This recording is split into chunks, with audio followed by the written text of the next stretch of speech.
para una ocasión tan importante y tan significativa. O sea, conversar con Paulina es, para mí, tiene mucho sentido y me emociona mucho. Yo conocí a Augusto, así, yo tampoco tonta. Lo conocí hace muchos años, cuando yo trabajaba en el Servicio Nacional de la Mujer, pero incluso antes de eso, durante la época de la dictadura, porque él manejaba, o sea, filmaba muchas noticias y hacían una especie de noticiero que se llamaba Teleanálisis, ¿ya? Y eso se repartía por las casas, porque muchas de las noticias no se podían ver ni en la televisión ni leer en los diarios, obviamente. Entonces, Augusto fue siempre una persona que estuvo ahí presente, de gran calidad humana y además un excelente profesional. Y después me tocó hacer algunos trabajos con él cuando yo estaba en el Servicio Nacional de la Mujer. Entonces, yo fui a ver la película, La Memoria Infinita, y la verdad es que me sobrecogió, porque además yo conocía a Paulina, a lo mejor ella no se acuerda mucho, ella era la ministra de Cultura, pero yo estaba en La Moneda y yo estaba a cargo de una de las fundaciones que era Artesanías de Chile, era presidenta de esa fundación. Entonces nos tocaba encontrarnos en cosas como el Día del Artesano y actividades vinculadas con eso. Entonces cuando me habló la Adriana de que querían hacer una tertulia para conversar con Paulina, obviamente que yo estaba absolutamente fascinada de darle la bienvenida y de recibirla en la casa. Además, ella fue ministra en el mismo periodo que mi marido estaba de ministro, así que ellos se conocen también, fueron colegas en el mismo periodo, en el primer gobierno de Michelle Bachelet. Entonces, bienvenidos a la casa, me siento muy contenta que ustedes hayan podido venir, que estén acá y que todos podamos compartir con Paulina su historia, que es conmovedora, da un ejemplo, realmente un ejemplo de lo que son las parejas. Linda. Así que eso.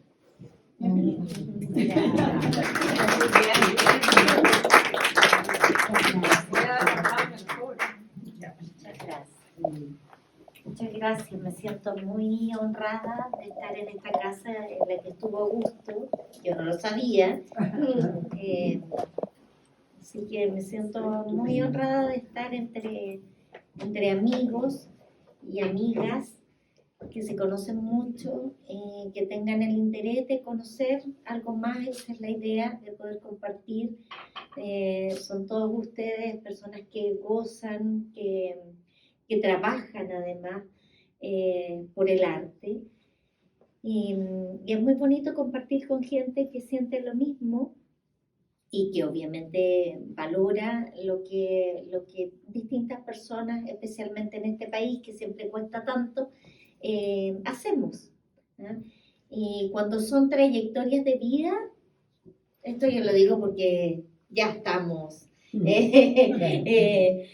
vistiendo nuestros años. Cuando son trayectorias de vida pasa eso, que el trabajo de uno forma parte de la vida de uno. Entonces, compartir historias de vida yo creo que se hace más interesante. Así que, bueno, lo que quieran, ¿qué quieren que comencemos a conversar? ¿Cómo podemos organizarnos, Paulina? Sí. Bueno, nuevamente, bienvenidos a todos. Gracias, Kenny, por recibirnos en tu casa, por permitir que la desarmáramos. Después la volvemos a rearmar. Gracias, Drina, y gracias, Paulina. Coincido plenamente con Kenny. Yo me resistí hasta el último momento de ir a ver la película por razones personales. Viví una experiencia muy cercana con el Alzheimer, pero finalmente fui. Y cuando hablamos con Drina de que yo tomara esta conversación, dije, todo pasa por algo. Y acá estoy muy honrada de poder conversar contigo, Paulina. Así que muchas gracias por estar acá. La idea de esta conversación es justamente que no sea ni un discurso mío, ni que yo tome todas las preguntas, sino que creo que lo más importante son las preguntas que ustedes mismos van a tener respecto de estos procesos. Y antes de ir quizás exactamente a Memoria Infinita, a la maravillosa película, recordar, como decía Kenny, la vasta trayectoria profesional de Paulina.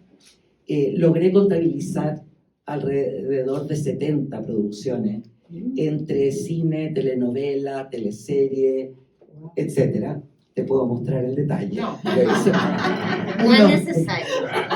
Unos cuantos premios, bastantes premios, y bueno, y un rol que la verdad es que yo admiro mucho, que no solamente el rol en la política, sino que el rol como artista sindical, le puse yo. Porque estuviste ahí en primera línea Caterina me conoció así. peleando y luchando por los derechos de los actores y en el fondo dignificando lo que es el trabajo artístico. Y ahora nos encontramos, después de esta maravilla de película, que ha tenido un éxito inédito, más de 6.000 personas la vieron el primer día o el primer fin de semana, cosa que nunca había sucedido. El Washington Post, entre otros, formuló unos comentarios emocionantes, y estamos acá y claramente nos vamos a enfocar primero en eso, pero no descarta todo lo otro que eres tú, porque tú eres mucho. Y mi primera pregunta va a ser, para que ustedes después tomen las preguntas, claro, los micrófonos. Yo estaba tratando de ser original. Error. Error. Ya está todo inventado. No. Entonces, no. ¿En qué momento, Paulina, la vida cotidiana, lo más simple, lo que nos pasa a todos o a muchos, se transforma en arte? Porque en tu vida, fue tu vida, la que vemos hoy plasmada en una pieza de arte. Bueno, yo creo que eso lo sabe, es una pregunta que aquí todos la pueden contestar. La vida siempre, ese es el rol que tiene el arte, transformar la vida en una pieza artística. Esa es una de las tareas que realiza todo creador. ¿Ah? No hay ningún creador que cree sobre la nada, todos crean acerca de la realidad. ¿Ah? Y es justamente esa capacidad de extraer la realidad y ponerla sobre un escenario, o en una tela, o en una obra audiovisual, o en fin, es lo que hace el arte. El arte lo que hace es precisamente sacar de la realidad, con un lenguaje propio, que eso es lo que manejan los creadores, ¿no es cierto? Con un lenguaje propio, expresar la realidad con otro lenguaje. Nosotros vivimos la realidad y compartimos el lenguaje de la realidad, pero las creaciones, las artes, aquí está Isabel, sabe perfectamente que la realidad tiene otra traducción, otra manera de leerse, de habitarse, de sentirse, a través de justamente otros lenguajes, que son los que utiliza el arte en las distintas disciplinas que tiene. Ahora, tu pregunta en específico, que tiene que ver con nuestra vida, es justamente el material que utiliza el documental. ¿Ah? El documental es una creación audiovisual que, a diferencia de la ficción, lo que trata en su lenguaje propio, ¿no es cierto?, es de tomar la realidad y ser capaz de transmitir esa realidad de la manera más fidedigna posible, siempre sabiendo que es una traducción, ¿no es cierto?, siempre sabiendo que hay miradas, que hay opciones, que hay, y vamos a, yo creo que detallar en profundidad la creación de Maite, pero ¿todos vieron la película?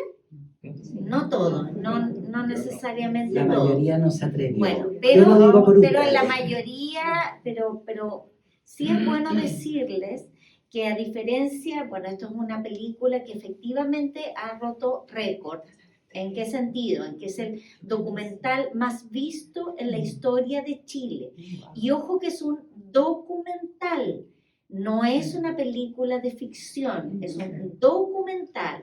Y los documentales generalmente, especialmente en Chile, tienen un circuito que está totalmente ajeno a la industria del audiovisual y de la ficción propiamente tal, ¿ya?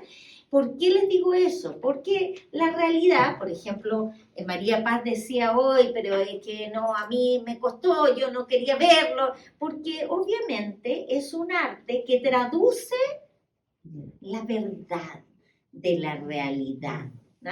Es el que utiliza la fórmula primaria del testimonio. Ustedes saben que el testimonio no existía hasta que existieron las grabadoras con el juicio de Nuremberg. Antes no existía el testimonio.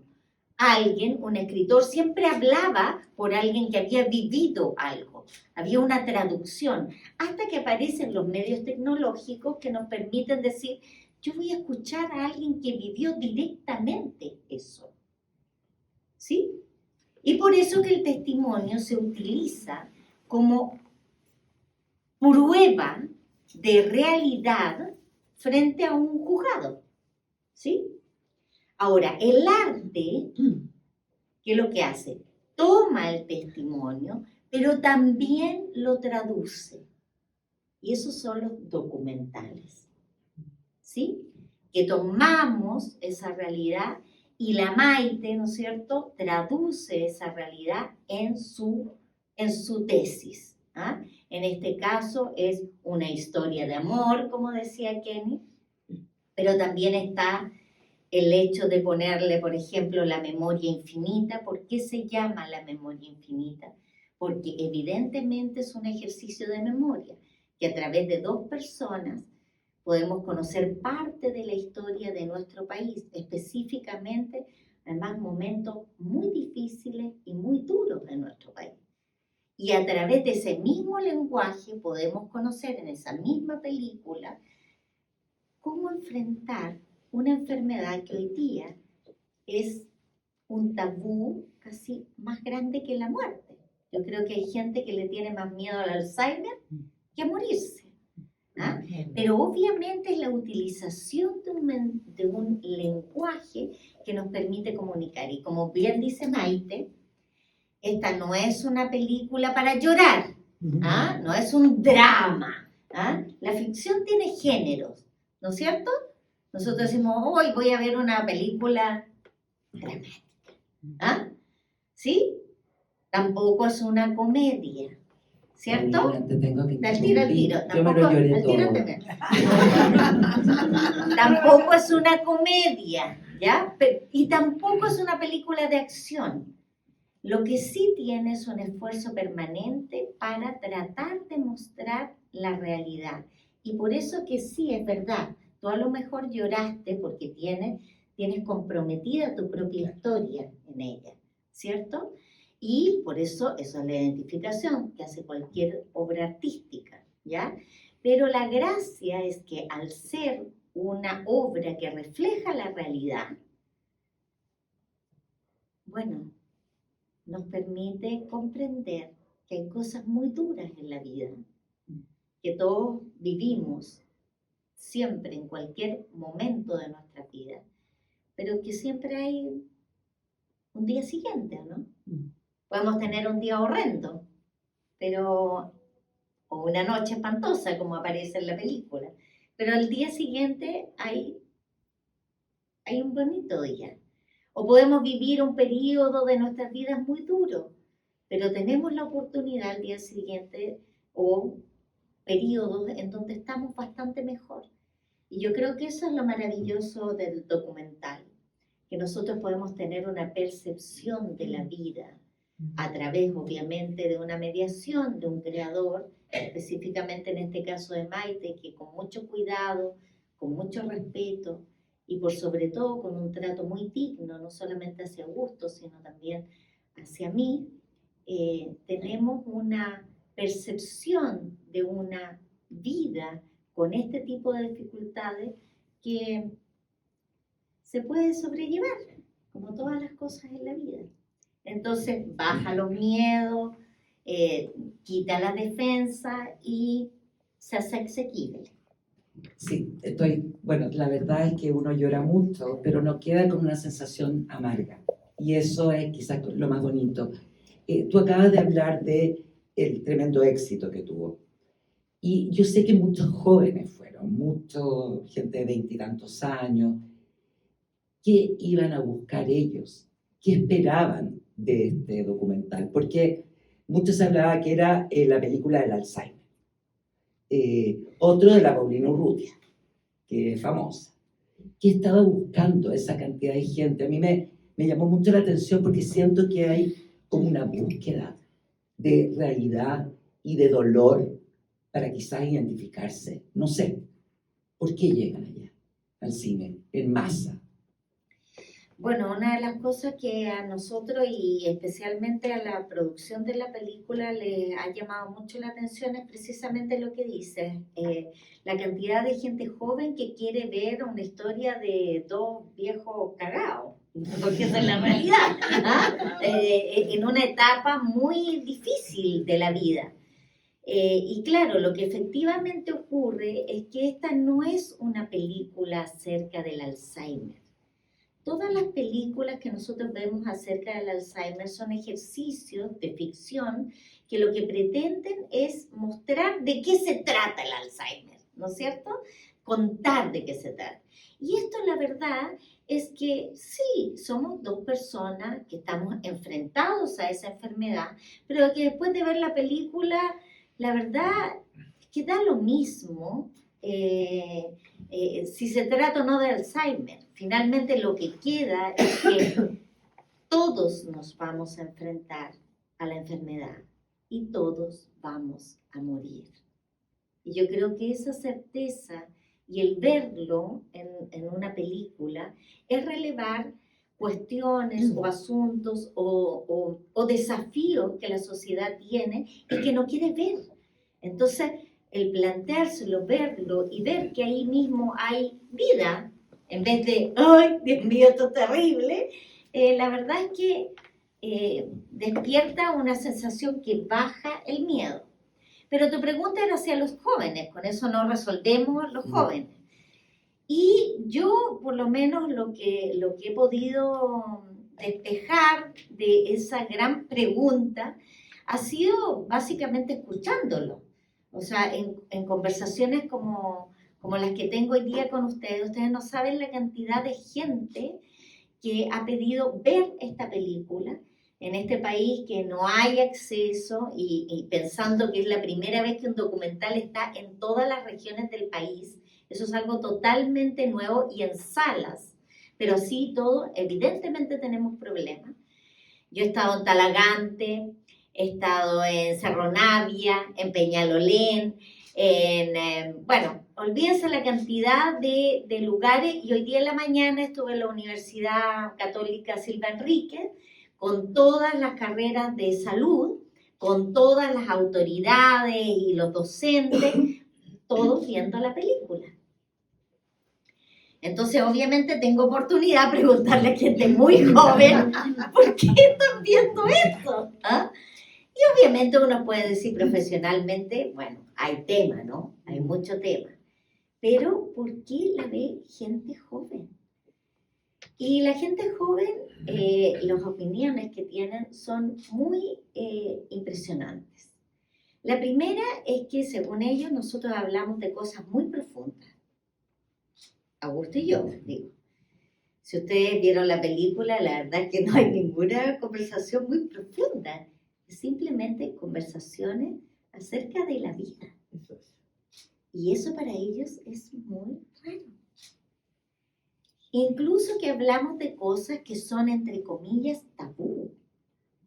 O que la gente no conversa mucho. Que es, por ejemplo, hablar de la muerte. Y sí, efectivamente nosotros hablamos de la muerte. Pero en realidad eso no debiera ser nada muy profundo. Simplemente cosas que debiéramos conversar. Lo segundo que dicen es que les encantaría amar y ser amados como nosotros. Y eso sí que es raro, ¿o no? Sí. Es muy raro, Total. es muy raro. Y yo lo único que he logrado deducir de eso es que lo que perciben con la película es algo que ellos no tienen conciencia, que es el paso del tiempo. Entonces, evidentemente en esa película pueden ver cómo nosotros nos veíamos jóvenes y estupendos. Y nos mirábamos de una manera muy especial, porque nos amábamos. Y luego, en los momentos más difíciles, que es enfrentando esta enfermedad, nos mirábamos igual. Y podíamos contar el uno con el otro. Y eso yo creo que es increíble para un joven. Y para los no Percibir. tan jóvenes también, diría yo, ¿no? Percibir, No estamos acostumbrados a eso. percibir para un joven no lo inmediato, no lo instantáneo, lo que se va transformando justamente con algo que el tiempo es lo que menos un joven tiene percepción. Nosotros tenemos muy claro el paso del tiempo, en lo que hemos hecho, en lo que hemos querido hacer y no hemos hecho, en lo que queremos hacer. Pero los jóvenes no. Los jóvenes viven mucho más el presente y la inmediatez. Entonces ver la inmanencia, la permanencia de las cosas es algo sublime. Es algo deseable. Deseable porque no, de manera natural no lo perciben. Y lo tercero es algo muy especial, que lo obtuve en una reunión, o sea, en un cineforo, después de dar la película en la Universidad Mayor. Y era una mezcla entre estudiantes y comunidad, vecinos que iban a ver la película. Y uno de los chicos dijo, yo quiero hacer una pregunta porque no puedo entender cómo lograron ese nivel de intimidad.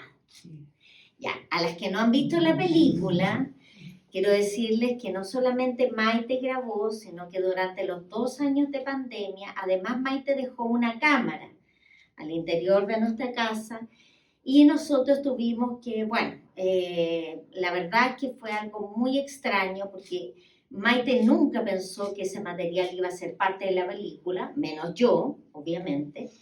Y la verdad es que un ejercicio que era básicamente para estar conectados en pandemia, de manera que terminando las restricciones ella pudiera retomar la tarea, se transformó para mí como en un diario de vida, en el sentido de que alguien podía ser testigo de lo que yo vivía todos los días. Y finalmente ese material se transformó en parte de la película.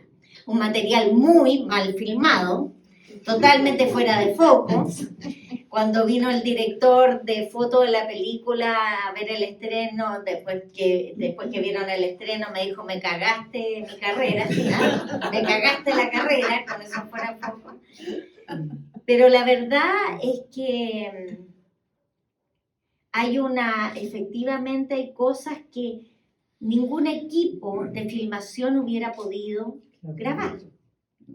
¿No es cierto? 2, 3, 4 de la mañana, momentos de delirio, de pérdida de gusto, cosas que efectivamente, o los momentos que recordaba el dueño de casa, Augusto desesperado por sus libros, momentos del día que pasaban en un momento determinado y bueno.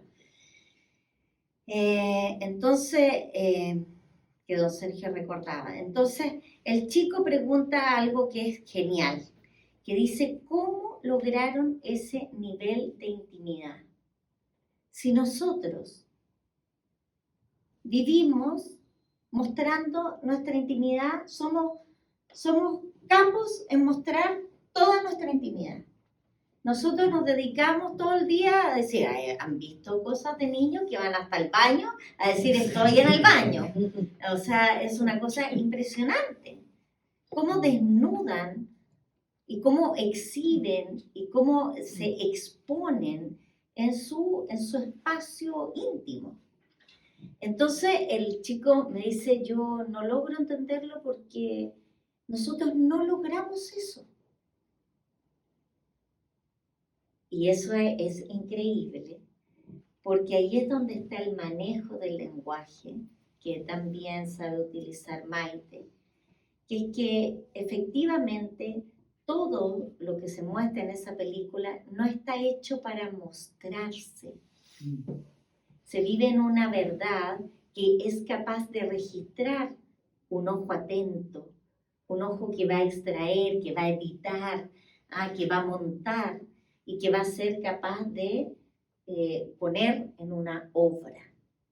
Y eso, esa autenticidad en el cine, tiene todo ese material tiene esa calidad.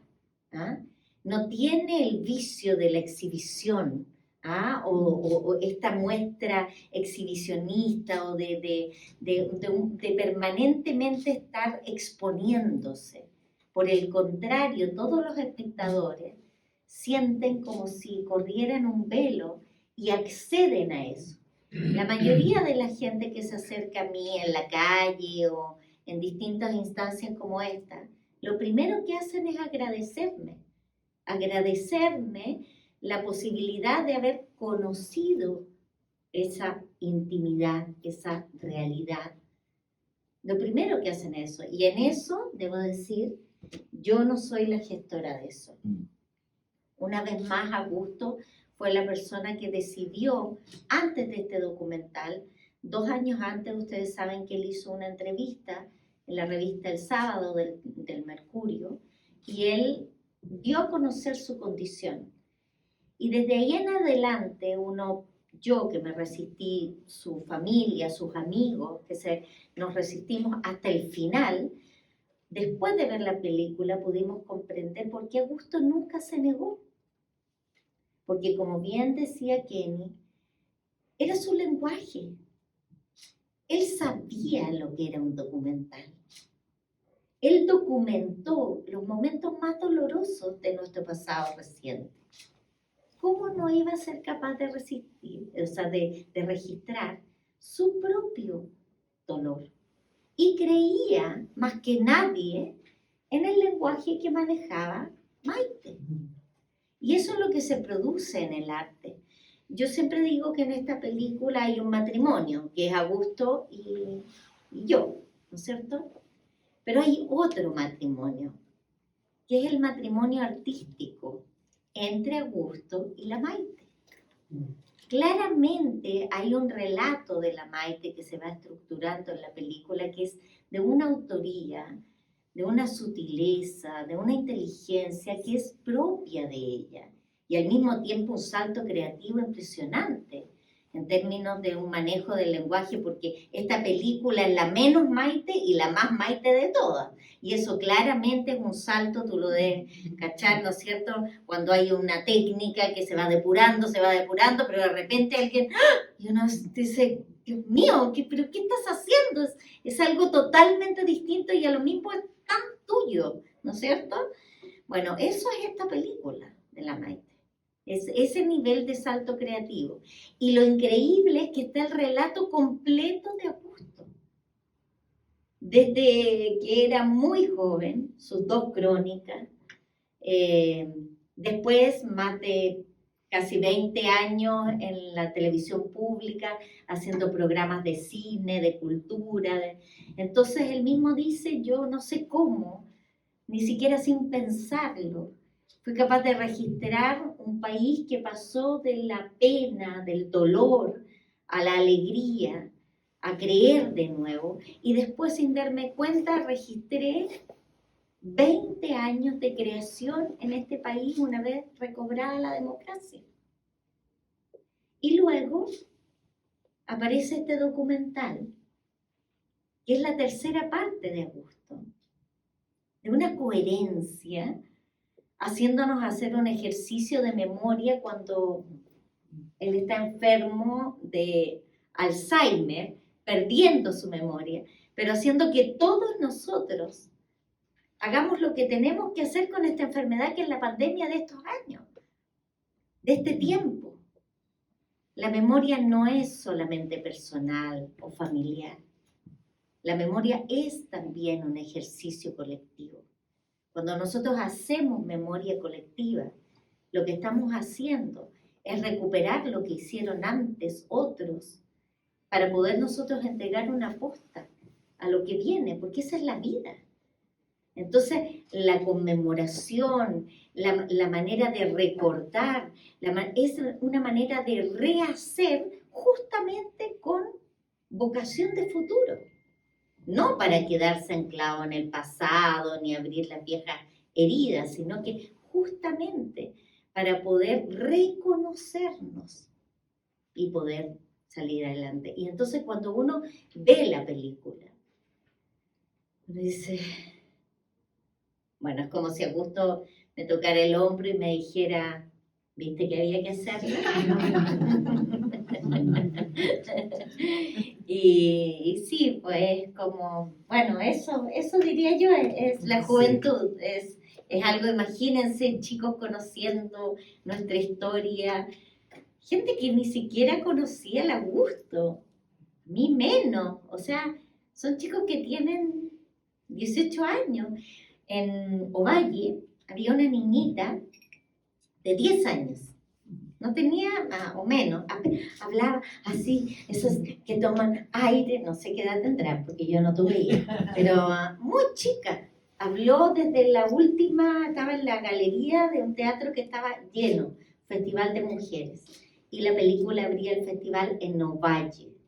Y la niñita toma el micrófono y dice, yo quiero decir que aprendí mucho con esta película, porque hay que aprovechar la vida, porque mi abuelito estaba un día conmigo y al día siguiente desapareció, así que hay que aprovechar la vida.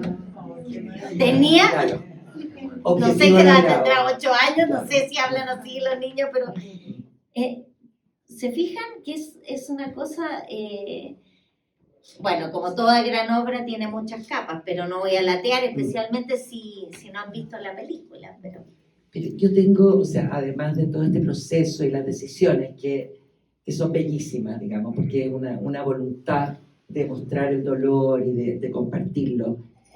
La Paulina que aparece en la película es una mujer extraordinariamente fuerte. Yo creo que tú eres una mujer fuerte. Hay momentos en que te quiebras, obviamente, pero yo quiero saber, tú eras la cuidadora de Augusto.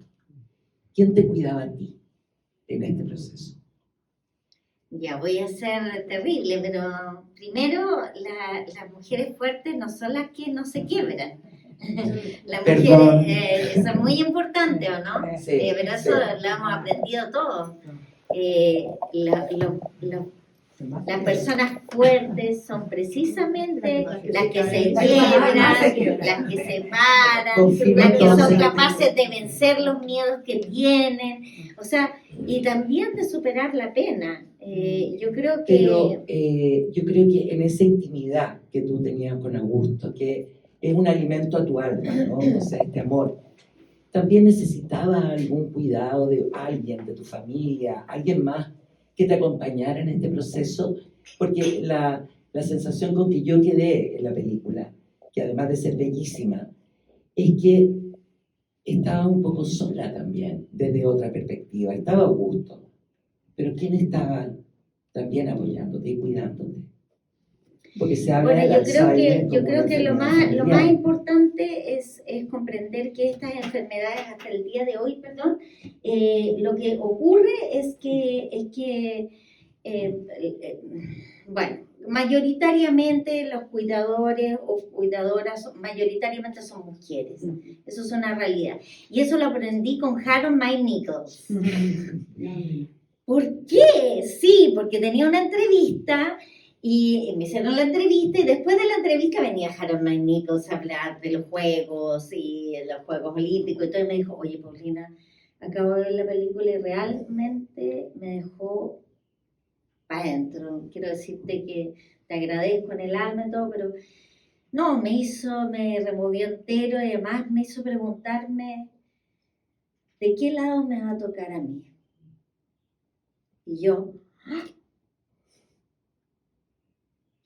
Porque esa pregunta las mujeres no se la hacen. Lo asumen.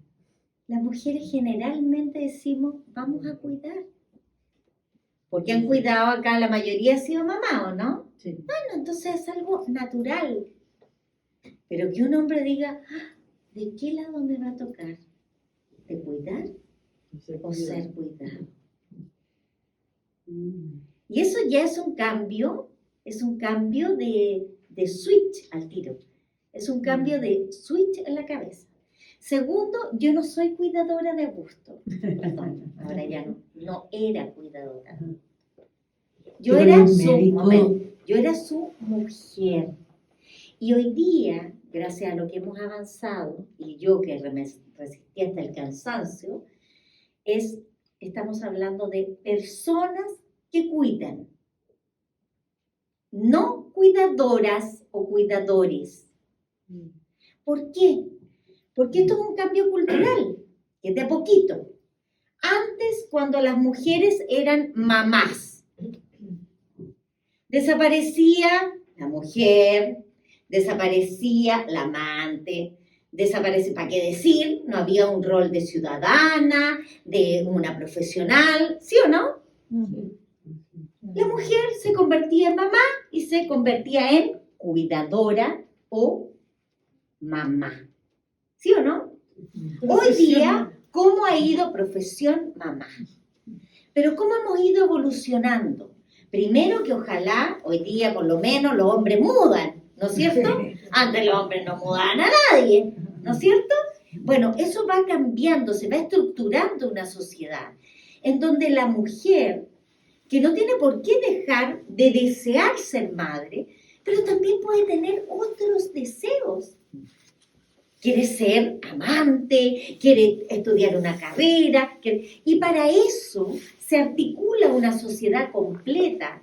Primero un cambio social, ¿no es cierto?, de la labor compartida en los cuidados de los niños y, por otra parte, salas cuna, jardines infantiles, colegios, en fin, cosas que van permitiendo que esa mujer, por ser madre y por cuidar, no pierda su identidad como mujer, como ciudadana, a lo mejor como profesional. Pero yo Entonces, creo, ¿qué Paulina, ocurre? ahí que es como una confusión.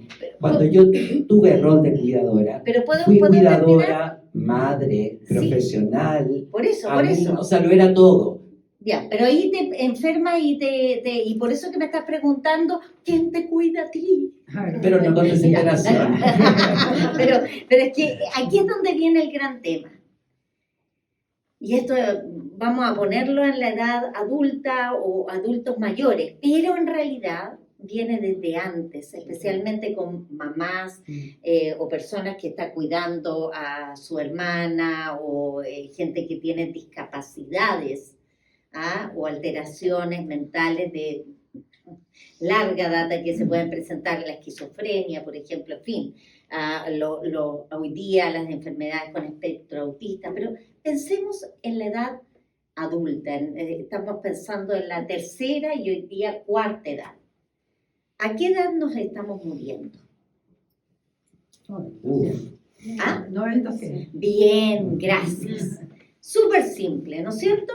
92, 94, 96, yo estuve en Cerro Navia, que es la comuna que se siente muy orgullosa, que tiene la mayor cantidad de gente mayor de 100 años de todas las comunas de Santiago. Estamos hablando de 40 años. Desde los 60 años que nosotros nos jubilan hasta la edad en que nos morimos. 40 años. 40 años en que salimos de la sociedad. 40 años, más que la infancia, más que la juventud y parte importante de la adultez. Entonces este tema, en donde después de lograr independencia, ser parte de todo, volvemos a lo mismo.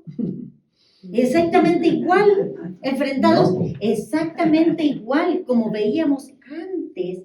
Y ustedes supieron, ¿o no? En los 2 años de pandemia, el retroceso de las mujeres en la vida social de las mujeres, retrocedimos 10 años en 2 años. ¿Y por qué fue? ¿Saben Volvieron a ustedes? hacer todas las cosas. Porque volvieron al tema de los cuidados. Claro. Así de simple, así de simple. Volvieron a hacerse cargo de los cuidados de los niños y retrocedimos 10 años. Entonces, si nosotros estamos viendo que claramente vamos a enfermar y vamos a morir, este es un tema de la sociedad. Evidentemente hay responsabilidades personales y familiares, y como tú bien lo dices, hoy día culturalmente puede haber una familia muy numerosa, pero finalmente queda uno al cuidado de esa persona. ¿Y por qué? Porque todos los demás tienen que trabajar, porque todos los demás tienen que hacer, tienen que seguir funcionando, tienen que cuidar a los niños, tienen que... Entonces queda radicado en una persona, por eso que la tendencia es decir la cuidadora o el cuidador, porque finalmente asume un rol.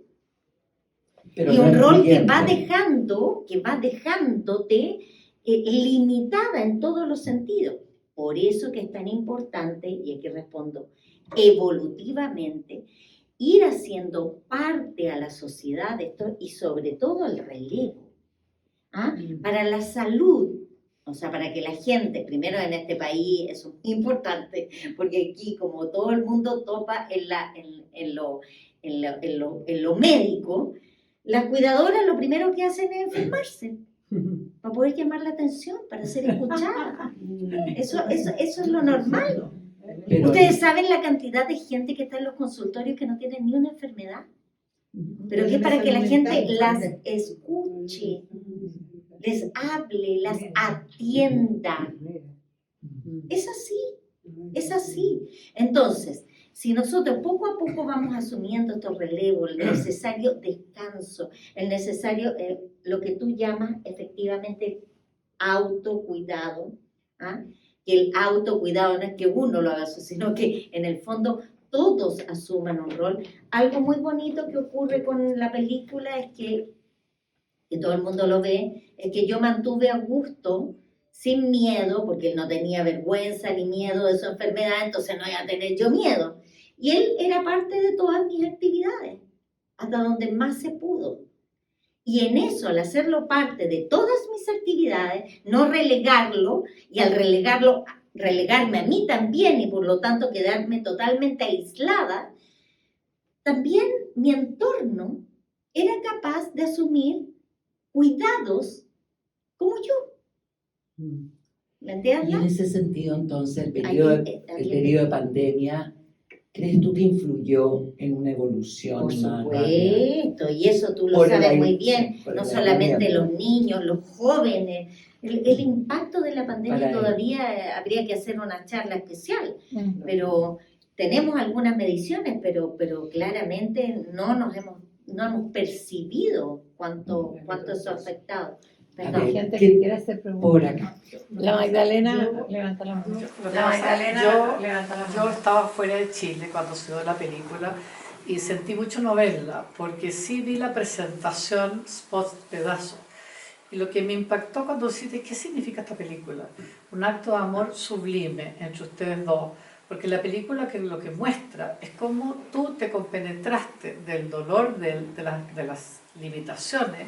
Y de repente dijiste, yo tengo que trabajar y tengo que hacer algo. Y hay una escena en que aparece, no vi la película, que aparece que tú estás en el teatro con el grupo, que estás haciendo un ejercicio que están como bailando gimnasia y está a gusto al lado tuyo, haciendo lo mismo, pero dentro de su capacidad. Es la escena de amor más linda. A mí me conmovió sobremanera esa escena. Bueno, pero ese es más que amor o qué sé yo, es simplemente que estaba incorporado y bueno, Claro, incorporado. felizmente estamos aquí compartiendo con gente en el mundo del teatro. ¿Quién es raro?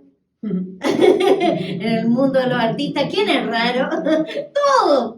¿Cuál es Hay obviamente un mundo que era mucho más asequible. Pero yo estuve en la universidad, yo hacía clases en la universidad, Augusto me acompañaba a las clases. Era un alumno más. Claro, yo creo que depende del contexto, porque en mi caso la persona que conocía en directorios muy importantes de empresa se burlaban de él y tuvo que salir porque ya no estaba tan claro. O sea, creo que culturalmente no estamos todavía preparados, quizás, muchos, para recibir a esta persona. Pero, a ver, pero es que volvemos a lo mismo. Y además hay un ejemplo precioso de Augusto, con lo mismo. Tú no puedes forzar a una persona a funcionar en un directorio. No, pero estoy hablando de los 2 primeros años, Da lo mismo. cuando son uno No, da lo mismo. he decidido ceder el micrófono. No, porque eso es una maldad. Es una maldad exigirle, ponerle... Mira, Augusto Góngora fue... lo llamaron, porque obviamente ya estaba diagnosticado, y Augusto Góngora lo llamaron para ser miembro del directorio de TVN. Y posteriormente renunció. No, pero espérate, sí, eso es contar los hechos, pero no lo que pasó realmente. Primero, yo casi me morí. Dije, Augusto, pero por Dios, ¿por qué te metes? O sea, yo quiero, yo voy a hacerlo, yo puedo hacerlo. Augusto, estás loco, ¿cómo se te ocurre hacer una cosa así? ¿Estás seguro? Seguro. Imagínense que era un cargo, que había que ir al Congreso para que los senadores dijeran si estaban de acuerdo o no con su nombre. No era un directorio que lo llamaran, oye, ven, por favor, aquí. No. Era una decisión política, además. Cuando yo lo llevo, imagínense ustedes qué es lo que no hice para decirle a Augusto, por favor, no lo hagas. Augusto, ¿qué vas a decir, se me ocurre? En el baño del Congreso. ¿Y sabes lo que me dijo? Me dijo, muy simple, voy a decir que vuelvo a mi casa. Qué bonito.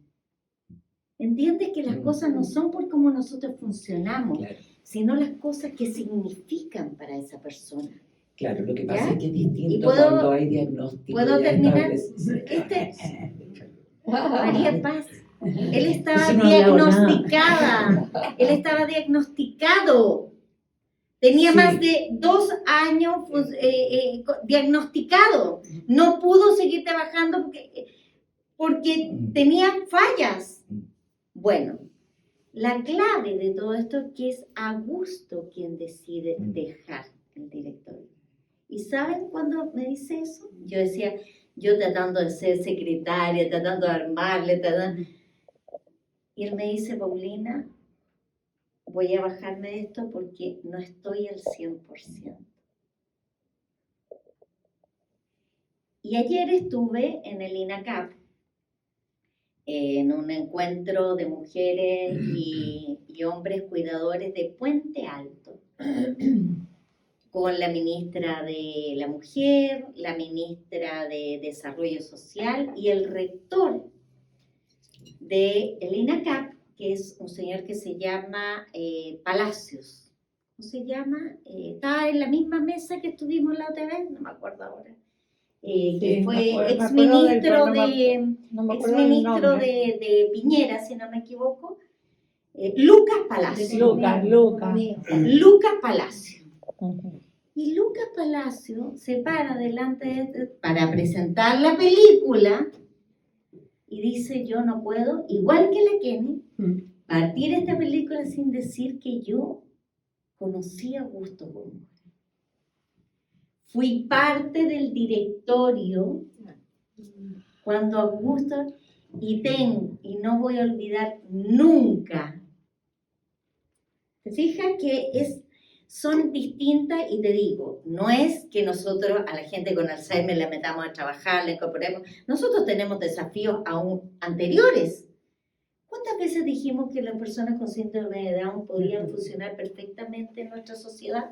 Eso es una de las cosas que... ¿Cuánto nos demoramos para que pudieran tener trabajo? Y pueden tener trabajo perfectamente, pueden hacer... Pero ¿saben lo que cuesta Hoy día, familias que tienen niños con síndrome de Down tienen que, los colegios inclusivos, No. tienen que tener profesores sombra. Pero también hay una cosa que me parece que está como justo. Yo veo a la Javiera, mi hija, que es la que tiene síndrome de Down, una niñita, que dice que hay gente que le dice, oye, pero tiene que hacer esto, tiene que hacer lo otro. Dice, tiene que hacer lo que ella puede hacer. No más. Porque, porque esa cosa Y miren la maravilla. de buscar. No, Entonces, ella tiene Pero más es se lo que te voy a contar algo más divertido. La gente con Alzheimer, a la gente dice, no, es que yo estoy tratando de que se acuerde. Claro. Pero es ridículo. Si la gente, si esa es la enfermedad. Pero imagínense la pero, angustia Paulina, y la desesperación. Y eso que tú dices es muy bonito a propósito de la inclusión. Un niño que no hace lo mismo que el otro, Claro. no caga a los que están alrededor. Al contrario, el niño que es capaz de hacer otro siente valor. Hago algo. ¡Wow! Logré algo que otro no hace, ¿me entiendes? Y ese otro hace otra cosa. El tema de la inclusión es un tema muy complejo y más con estas enfermedades, pero te voy a contar un cuento más sencillo. A mí todas las cuidadoras en todos los conversatorios me dicen, ay, qué tan terrible cuando se pierde no sé, mi marido o mi papá se arranca y sale de la casa y la angustia y yo no sé dónde está y cuentan la historia completa y todo. Entonces yo le digo, esto es muy simple. Estamos en Chile, ¿no es cierto? Si usted le cuenta a la vecina, le cuenta a la cuadra completa donde usted vive, que su papá tiene Alzheimer, siempre hay una vieja copuchenta en la esquina, ¿o no? Su papá no va a llegar a la esquina. Todos van a saber que hay que avisar o que hay que detenerlo, hay que hablarle, ¿me entiendes? Es un proceso y cada uno se va midiendo en qué forma, y esos son los procesos adaptativos de la sociedad. Algo que yo nunca logré y que están en concomitancia, igual que los niños con síndrome de Down.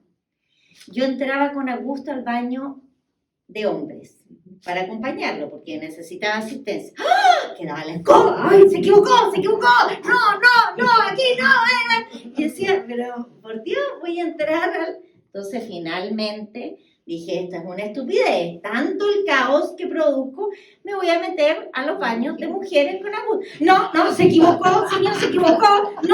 Él no. Yo voy a entrar con Augusto, necesita ayuda. Ay, perdón. Claro. Perdón. Bueno, baños unisex. ¿Me entiendes? Que es toda la definición, tengo que ser mujer, tengo que ser hombre, porque los niños están en esa. No es que yo soy mujer, soy hombre, soy la cosa líquida y en fin, ¿ya? Pero la definición, ¿para qué? Pero claro, para tener baños unisex, pucha que hay que tener respeto, ¿no? Cuidado. Y ahí nosotros decimos, no, mejor que no. ¿Ah? En esta sociedad, ¡ay, Dios mío! ¿Ah? ¡Ay, Dios mío! Entonces, otra cosa que es antes. ¿Ah? ¿Te fijas? Pero son procesos, María Paz, son procesos. claro, yo creo que tú has vivido un proceso con un nivel de conciencia y de capacidad maravilloso. Yo no. Yo no pude hacerlo. Y creo que somos muchos los que no. Entonces creo que también hay que acoger el que no es capaz de ver esto con esa altura de mira, con esa autocontención. Hay otros que simplemente sufrimos. Linda. Y te lo digo con cariño. Por supuesto. Solamente porque el dolor no puede ser tan perfecto. Es que, ¿sabes Pareciera... qué es lo que pasa? Yo creo que, mira, Esto no quiere decir que yo no haya sufrido, que yo no haya gritado, que no me haya frustrado, que no. De hecho, en la película es muy bonito ver eso, porque efectivamente otro de los temas que quería conversar, que es muy importante, que cuando las personas se enferman, generalmente, y eso mayoritariamente lo hacemos las mujeres, que infantilizamos al enfermo. ¿Ah? Lo convertimos en una cosita o en unos niños, ¿ah? Y entonces frente a los niños uno no puede llorar, uno no se puede enojar, ¿no es cierto? Uno no puede sentir frustración o tener miedo. La mamá es una wow, ay, todo funciona, y no. La gracia de la película es que efectivamente en el momento que se muestra ahí, pero que fueron muchas veces, es Augusto quien me contiene. ¿Ah? Claro. Y yo creo que todos, María Paz, todos sufrimos con las cosas que vivimos y sobre todo con las cosas difíciles que vivimos. Y también hay mucha capacidad y hoy día también hay que aceptarlo y quererlo, la gente que no es capaz y que es necesario. Oye, en el Quisco, estuve en el Quisco, una señora que tenía 86 años, cuidaba a su marido que tenía 94, y dijo, yo lo quiero, pero ya no doy más. Y me encantaría tener un lugar donde poder, por favor, alcalde, le decía, haga un centro donde poder ir institucionalizarlo. Porque, oye, 86 años, y a cargo solita de su marido con comienzo de Alzheimer, por favor. O sea, y eso no es malo. Y hay miles de alternativas de vivir esto. Lo que sí yo quiero transmitir es que sí es parte de la vida. Sí, sin duda. Entonces, si nosotros decimos, por ejemplo, si yo les dijera, oye, a mí me pasa mucho esto en estos temas. No soy Capi. No, tú eres una santa. Ah, no, tú eres extraordinaria. No, tú te pasaste. Yo, ni cagando. ¿Ah? No, yo no me la puedo.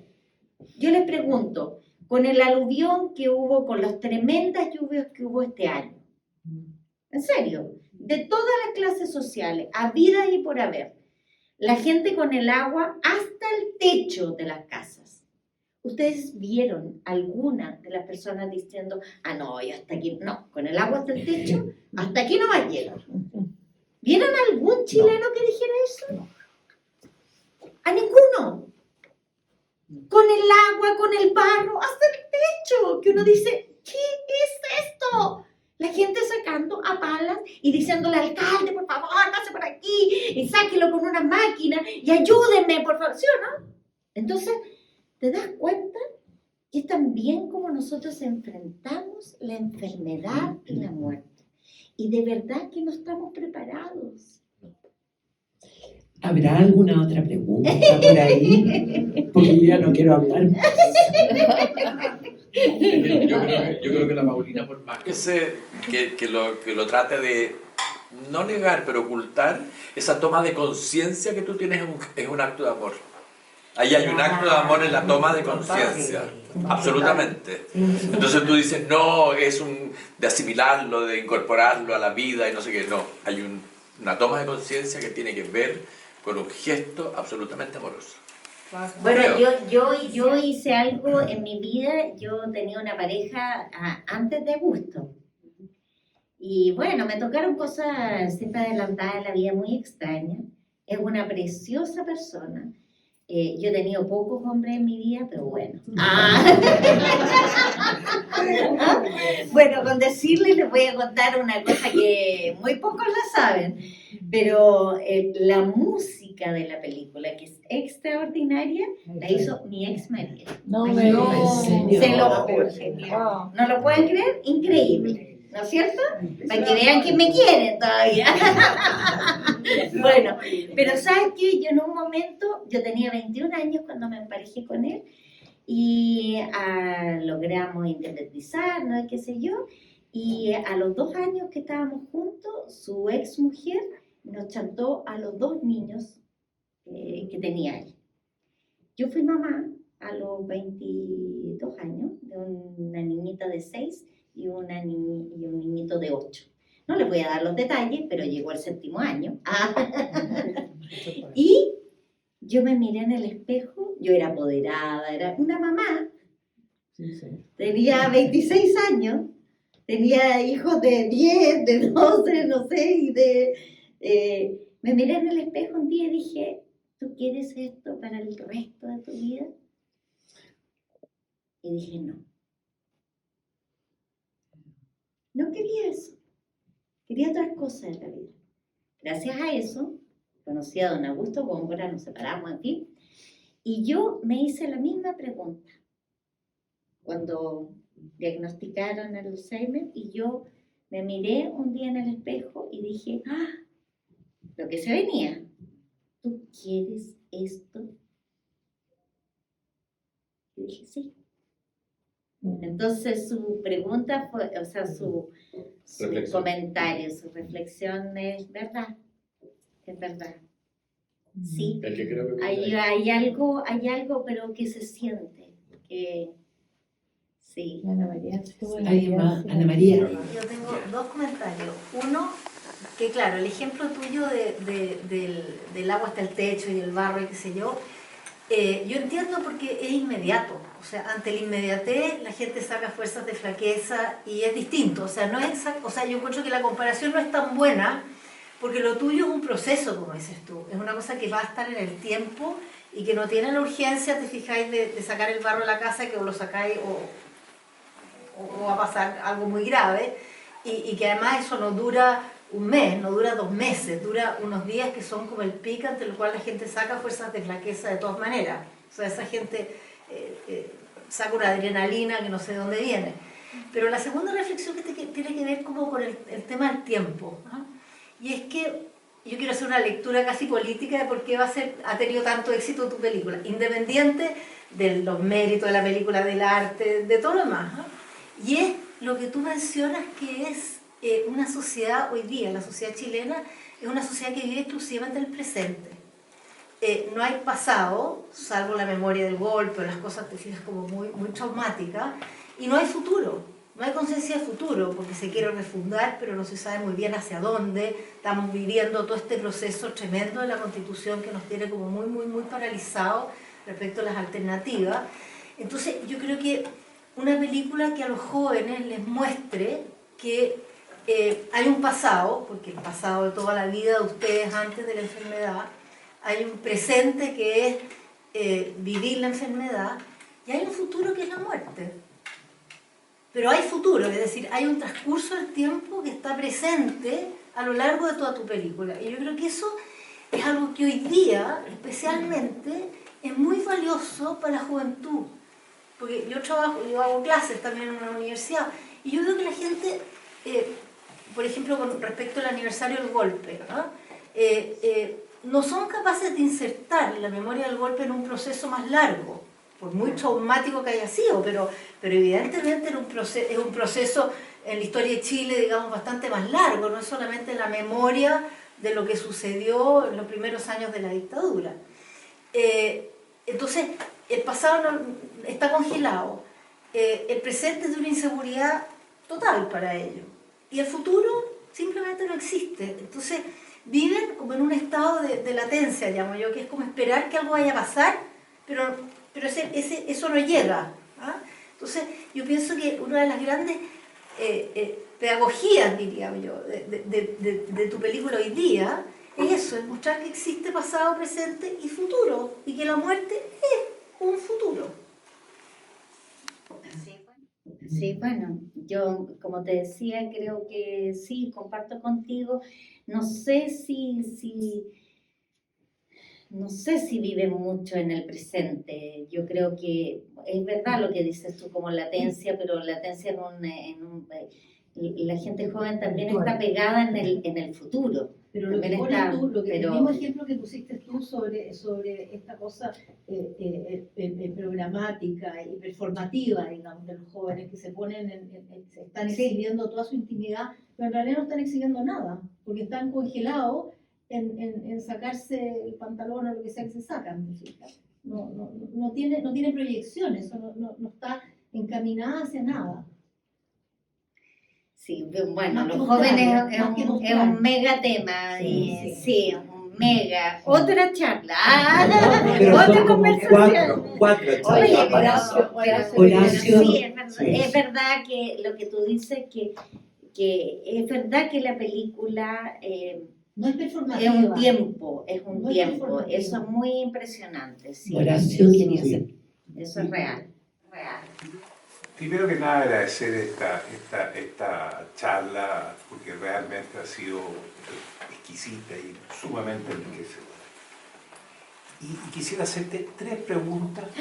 No, pero son cortitas, son súper cortitas y has hecho una reflexión tan potente, tan poderosa, tan profunda, que me encantaría saber tu opinión respecto a estos 3 temas. El primero de todo es que el Alzheimer hoy día toca cada vez a personas más jóvenes. Es decir, el tema del aguante de una persona que tiene que cuidar a su marido de 90 y tantos años y ella tiene 86 años es uno. Pero es totalmente diferente al joven que se enfermó de Alzheimer a los 50 años y le quedan 40 años Sí, así de es, vida. 48. Esa es la pero primera. son muy pocos. Pero es verdad que ocurre. ¿Qué Sí, está ocurriendo? Nosotros tenemos Sí, cerca, sí, 48 años. oye, por lo menos unas 4 parejas que se han enfermado, la parte de la pareja queda más joven.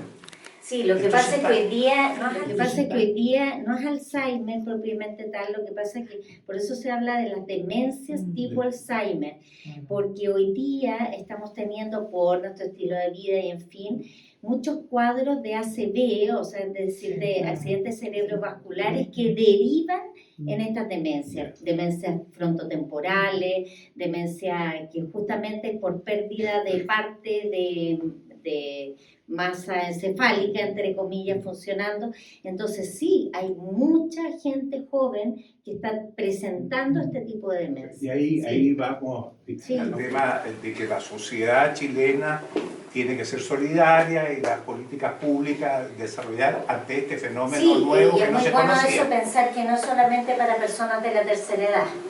Sí. El segundo tema es un tema que nos tocó muy de cerca también y está comprobadísimo, que las personas con Alzheimer producen episodios de extrema violencia y especialmente a las personas que más quieren. Es un fenómeno curioso de eso. A nosotros nos tocó y nos dolió mucho, muchísimo, que esa persona que era tan fantástica, de repente nosotros éramos blancos de sus ataques, de su furia, de su...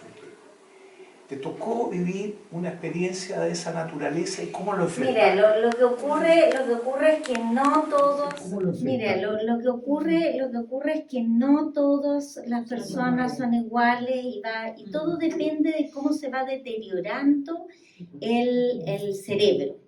Los cuadros de los que tú hablas son cuadros que es cuando la enfermedad avanza por el lóbulo frontal, que tiene que ver justamente con la relación con el entorno. Todo. Cuando Augusto la enfermedad avanzó por el lóbulo frontal, ya estaba muy deteriorado físicamente, entonces tenía muchos espasmos, gritaba, pero a mí nunca me pegó, nunca me trató mal, nunca...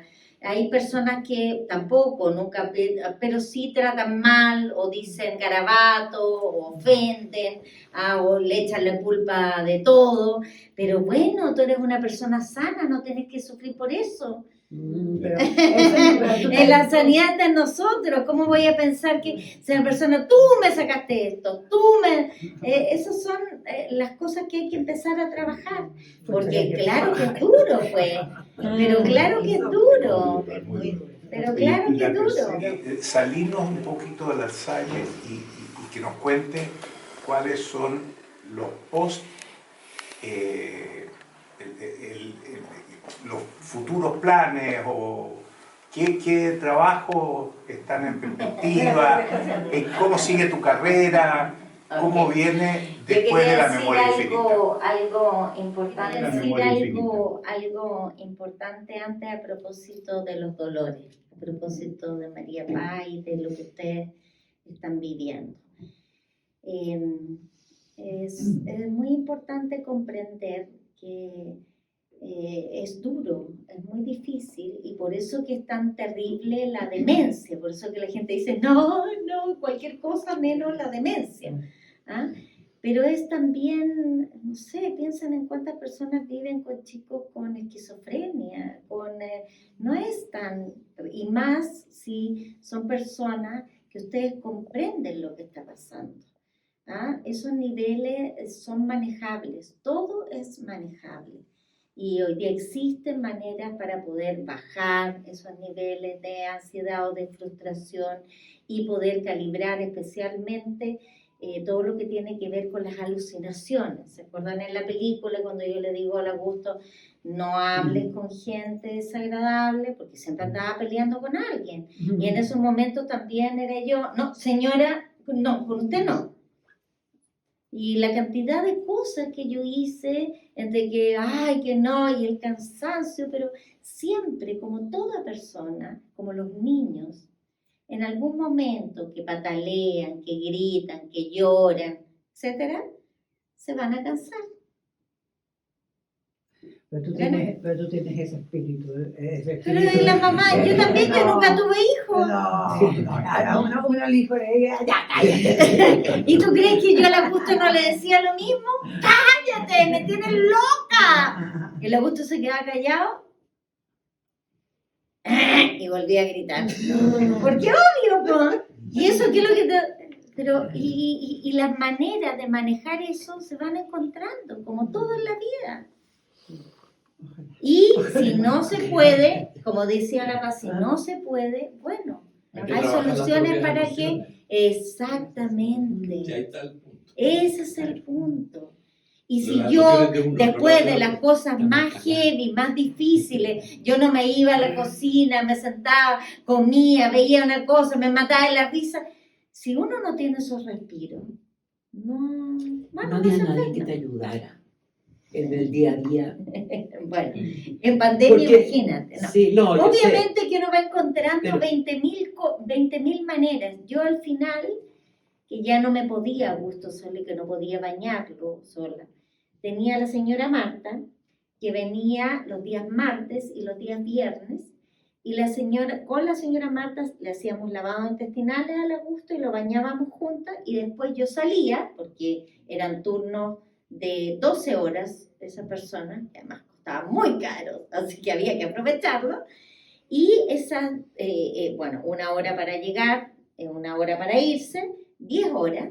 Entonces, después de que terminaba de hacer eso, yo me iba a trabajar al teatro y volvía. Luego, cuando Augusto avanzó la enfermedad, no sé, estaba en la cama, yo lo acostaba en la cama y cachaba que no se movía.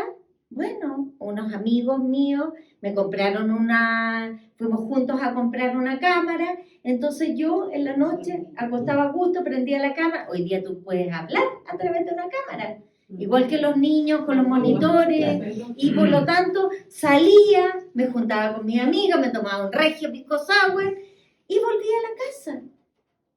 Hay miles de maneras. Y también la manera es muy duro y no puedo, como los hijos de Augusto. Los hijos de Augusto tenían hijos chiquititos y también eran incapaces de ver a su padre como estaba. Y cuando uno no puede nomás. Y les apuesto que tarde o temprano, el día de mañana, van a tener que vivir sí o sí otra cosa, otra experiencia, ¿me entiendes? Son oportunidades que nos da la vida, Para aprender. para aprender nomás. Paulina, pero tú eres una mujer de teatro, tienes recursos personales de poder meterte y poder transformarte, que una persona común y corriente no los tiene. Yo creo que tú tienes un don especial porque el teatro te ha ayudado a representar papeles, a inhibir cosas, te tienes que meter en el otro, tienes que actuar como la otra persona, yo creo que me imagino que en esto también puedes haber usado esas técnicas. Te lo agradezco mucho. No son técnicas, pero sí es algo que es muy importante. Nosotros sí tenemos manejo de las emociones. Y en nuestro mundo, las emociones, la única manera de controlar emociones para la gente es eliminarlas. Y dicen, yo funciono con la cabeza, en la medida que funciono con la cabeza, las cosas funcionan. Cuando metemos las emociones, ¡ay! Nos vamos pero a la punta del cerro, perdemos la cabeza, no tenemos control. Ah, no, tú eres muy emocional, por lo tanto, es lo más estúpido que hay. Cuando uno controla las emociones, que la gente dice, controla las emociones, es una manipuladora. ¿Sí o no? Es muy maldito. Pero cuando tú controlas las emociones, tú ejerces la inteligencia más elaborada del ser humano. Hace funcionar los dos hemisferios que tienes de una manera sincronizada. Permites desahogarte sin tener que enfermarte. Y al mismo tiempo tienes una capacidad para poder buscar el equilibrio, porque a diferencia de muchas otras personas, yo siempre doy este ejemplo, que es el vaso de agua. ¿Cuánto pesa el vaso de agua en la mano? ¿Ah? El vaso de agua, todos sabemos que pesará, no sé, 200 gramos. Pero nuevamente aquí el tema es el tiempo. Si yo estoy con el vaso en la mano... drama, y por ejemplo hago una obra de teatro que llevo 13 años haciendo la misma obra. Si yo no tengo capacidad de desconectarme con ese sufrimiento, la verdad es que me vuelvo loca, ¿no? Y entonces la misma gente si sigue sufriendo, ay, no. Entonces la gente, ¿qué es lo que hace? No quiero sufrir, me voy. No. Si uno puede sufrir en la vida, ¿acaso ustedes no han sufrido en la vida? Claro, pues. Todos hemos sufrido en la vida. Entonces, Paulina, digo, no es... Eres un ser superior. Es algo que hay que entrenar la inteligencia emocional. Oye, yo la verdad es que esta ha sido una tertulia espectacular. Yo quiero, la verdad es que hemos tenido muchas tertulias y todas han sido preciosas, pero esta ha sido conmovedora, ha sido estremecedora y creo que tenemos mucho más tema todavía para conversar con la Paulina. Les cuento cómo nació, primero les cuento cómo nacieron las tertulias. Las tertulias nacieron por idea de una persona que está aquí, no sé dónde está, la Gracia Tomic. La Gracia Tomic se fue. Sí. La Gracia tuvo la idea de que nosotros en el Museo de la Mujer hiciéramos tertulias para compenetrarnos con las artistas que estábamos, de alguna manera, no con las que estábamos beneficiando, sino artistas que nos podían transmitir sus emociones y su historia de vida, en fin. Paulina es una artista, pero ¿cómo nació la idea de que esta artista viniera hoy día? Me achaco la responsabilidad. Ella vino a mi casa un día porque la convidé a tomar té a las 5 de la tarde. ¿Y por qué? Porque me encontré con ella en un lanzamiento de una revista y no la veía hacía, pero no sé, años, Paulina, pero ella siempre ha sido un ícono para mí. La conocí cuando éramos miembros del Consejo de la Cultura, ella era mi colega en ese tiempo. Íbamos en el van a reunirnos a Valparaíso todos los últimos viernes del mes y todos conversábamos, había personalidades ahí, estaba Humberto Giannini, que en paz descanse, estaba Lautaro Núñez, es decir, bueno, personalidades que yo escuchaba con mucha atención y veía que Paulina estudiaba el material que íbamos a tratar en la reunión todo el camino a Valparaíso. Y yo decía, esta mujer, pucha que es matea, me encantaría conocer. Ahí empezó mi admiración por ella. Y después llegábamos a la reunión y ella se paraba y opinaba, cosas que yo ni siquiera sospechaba que se podían opinar. delante del ministro Weinstein en ese tiempo y se paseaba alrededor de la mesa, así como ella se para. Ustedes la ven que nunca se sentó. Se paraba y se hablaba alrededor de la mesa y daba sus ideas de cómo nuestras políticas públicas tenían que funcionar. Y por supuesto que eran ideas brillantes, tan brillantes que ella terminó siendo la ministra de Cultura. Y entonces, bueno, me encuentro con ella, la convido a tomar té, humildemente, pensando que, bueno, ella a lo mejor no aceptaba, pero vino. Y nos Yo quedamos la hasta invité a ella, pero ella nunca acepta mi invitación. Está claro que era mejor el té en su casa, lo que yo podría haber invitado. Así que de humildemente no te invitaba. No, mira, no fue así, pero en todo caso, si tú lo dices, Paulina, no te voy a contradecir nunca. Pero la verdad es que nos quedamos hasta las 10:30 de la noche y ella me contó algunas cosas de las que hablamos hoy día, pero hablamos otras cosas mucho más pedestres sobre su experiencia como ella en Lincoln Center, como cuando estrenó el documental y me contó la anécdota de los zapatos que se puso y como mira, montones de cosas tan entretenidas que a lo mejor merecerían otra así que quería agradecer a todos. Los chacarros.